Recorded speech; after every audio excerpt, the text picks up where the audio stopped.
Hey, what's up? This is Brian Pfeiffer, the owner of SurrealNightLife.com. And I'm standing here today, guys, in front of Hakkasan. You can kind of see in the background there. There's the big symbol right next to Hakkasan restaurant. And this video, I'm going to talk about Hakkasan and getting into this place and the bottle service, okay?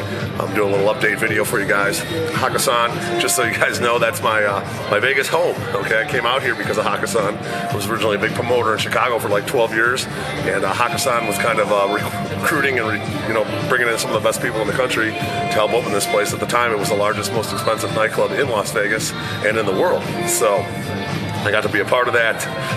That was some scandal back in the day with I believe it was Abu Dhabi money, and at the time it was AMG Group, and ended up being a Hakkasan Group, and I was there through kind of the whole thing. So it was pretty cool. I got a little heart for this place. I was a promotions manager here for Hakkasan and White Republic for a year, a little over a year, and then I went off and started my own company. So if you want to get into this place, okay, they have a couple of different options. They got the guest list. You can get on above or below. I'll have a link for that. And tickets as well, above or below. I do sell tickets for the Tao Group now that owns this place or operates this place. And then, of course, you got the bottle service, okay? And that's generally kind of what I specialize in. We do some bottle service and VIP entries here once in a while. Bottle service tonight, I have a customer at 10:30 coming in for an upper dance floor, all right? And let's talk about the different table options.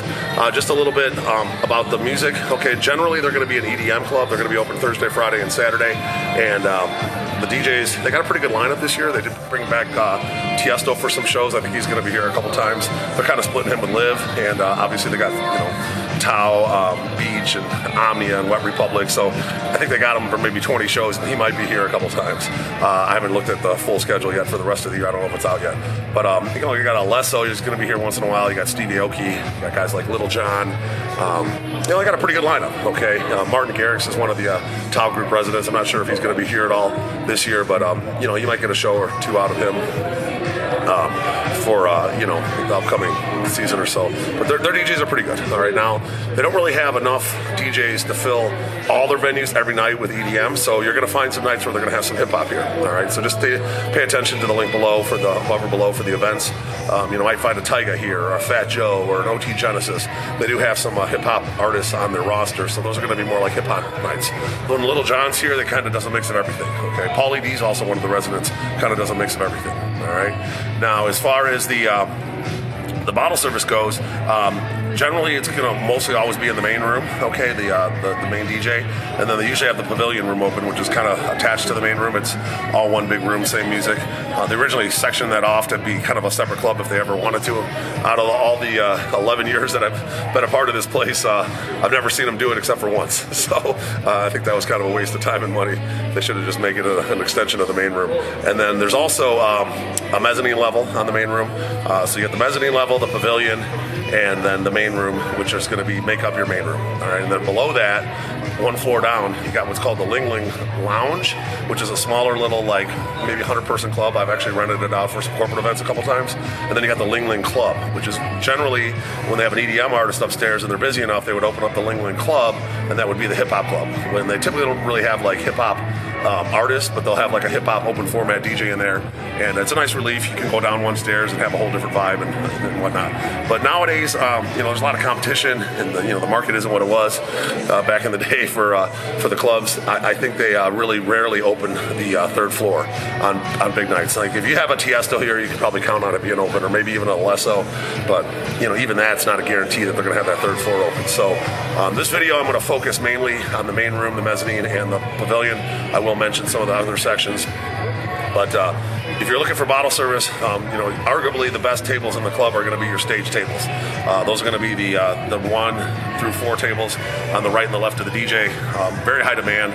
I had the Super Bowl here a couple of weeks ago, and I had some NFL players that did one of those tables. It was $30K minimum, 42 grand with tip and tax. So those are pretty popular.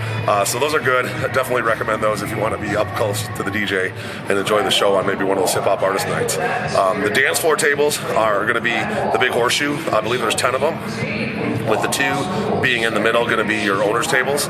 Okay, those are going to be like basically the center 2 tables. I think it's 51 and 61, and then the 2 behind there, the upper dance floor tables, those are also considered the owner's tables. Okay, so there's 4 owner's tables.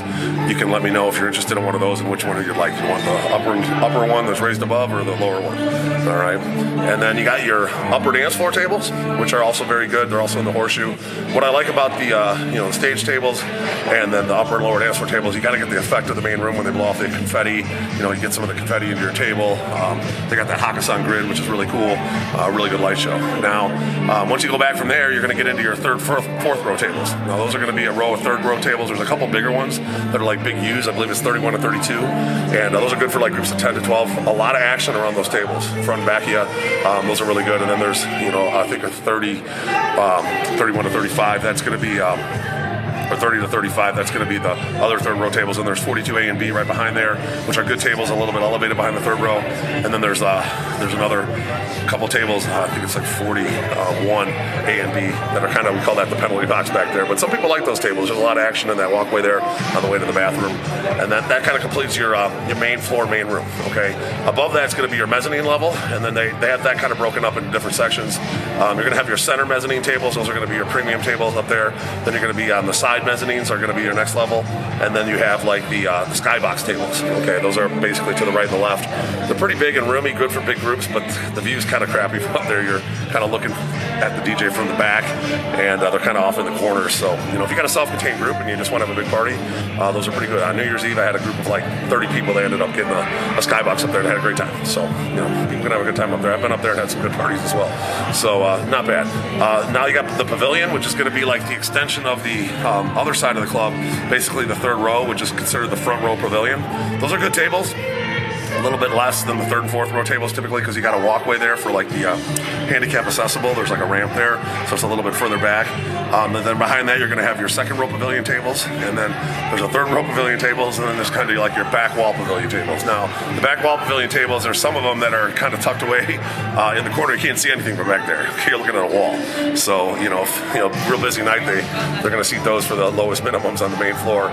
Some nights they don't even seat them because they just don't have enough tables. But that's going to be kind of like your pavilion. If you go down to the 3rd floor, like I said, that isn't open all that much anymore. That's going to be the Ling Ling Club. You're going to have some DJ booth sort of tables. We call them dance floor DJ booth tables. Those are going to be your prime tables that are around the dance floor. And then there's kind of like a 2nd row and a 3rd row tables. They're all good tables. Like if the Ling Ling Club was in any other city in the country, like say for example Chicago, that exact club, that layout opened up in Chicago would be the best club in the city. It's a cool layout. It's just unfortunately they just don't have enough people these days to fill it. And then the Ling Ling Lounge is just going to be kind of like a lounge with some cool tables along the wall, and there's some in the middle as well. Again, they only really use that these days for corporate events. So if you're interested in a corporate event, you've got 100, 150 people, we can maybe do the Ling Ling Lounge, get it catered, the Hakkasan restaurant right downstairs, do like an open bar. Works out pretty good. So hopefully you guys understand everything that I mentioned here in Hakkasan. I do have a 3D map now that's interchangeable with the events, shows the pricing and everything right on my website. You can go right on the table, see a picture of the table, click on it, and then check out. I also own a hotel booking company, so if you need deals on rooms, you got a big group coming out. I do a lot of big bookings. I just did a massive one for Caesars Entertainment. It was 186 grand, so it's a pretty big one. But I do have packages as well that include like the dinner, limo service, men's shows for the ladies, strip clubs for the guys, and we do all that out here in Las Vegas. And, of course, I just do the straight up bottle service. So make sure you hit me up. My cell phone's above, 773-459-8133. That's my cell phone. And hit me up if you have any questions. And I look forward to working with you out here in Las Vegas. Make sure you like this video if you like the content, and appreciate what I do out here. Make sure you subscribe to this channel for more and bang the notifications bell. I'm Brian Pfeiffer, and I'm looking forward to working with you out here at Hakkasan in Las Vegas. Let's talk soon. Bye.